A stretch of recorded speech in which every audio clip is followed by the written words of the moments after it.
4 நண்பர்களும் குகையும். ஒரு முயல், ஆமை, மான், காகம். இந்த 4 நண்பர்களுக்கு ஒரு நாள் ஒரு பெரிய ஆச்சரியம் காத்திருந்தது. உயரமான மலையில் மறைந்திருக்கும் பொக்கிஷத்தைப் பற்றிய பழங்கால வரைபடம் அது. புதையலுக்காக பயணம் தொடங்கியது. மலை ஏறுவது எளிதல்ல, ஆனால் இந்த குழுவில் பலம் இருக்கிறதே.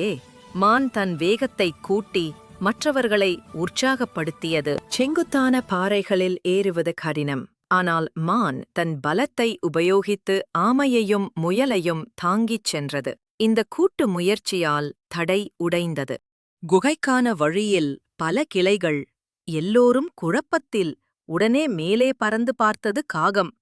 இந்த வழியாகத்தான் போகணும்.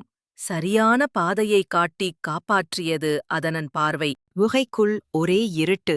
சின்ன நீர்த்தடங்கள். ஆமை நீந்தி வழிகாட்டியது. யாரும் நுழைய முடியாத சிறிய இடைவெளியில் லாவகமாக நுழைந்து உதவியது முயல். இறுதியாக கிடைத்தது. 4 பேரும் தங்கள் திறமைகளை பயன்படுத்தி புதையல் பெட்டியை திறந்தனர். இருளைப் போக்கி பெரும் வெளிச்சத்தைக் கொடுத்தது அந்த பொக்கிஷம். அவர்களின் வெற்றிக் கண்கள் மின்னின. மான் வேகம், காகத்தின் பார்வை, ஆமையின் நிதானம், முயலின் சுறுசுறுப்பு. 4 பேரும் இணைந்தபோது வெற்றி எளிதானது. ஆம் நண்பர்களே, ஒற்றுமையே பலம்.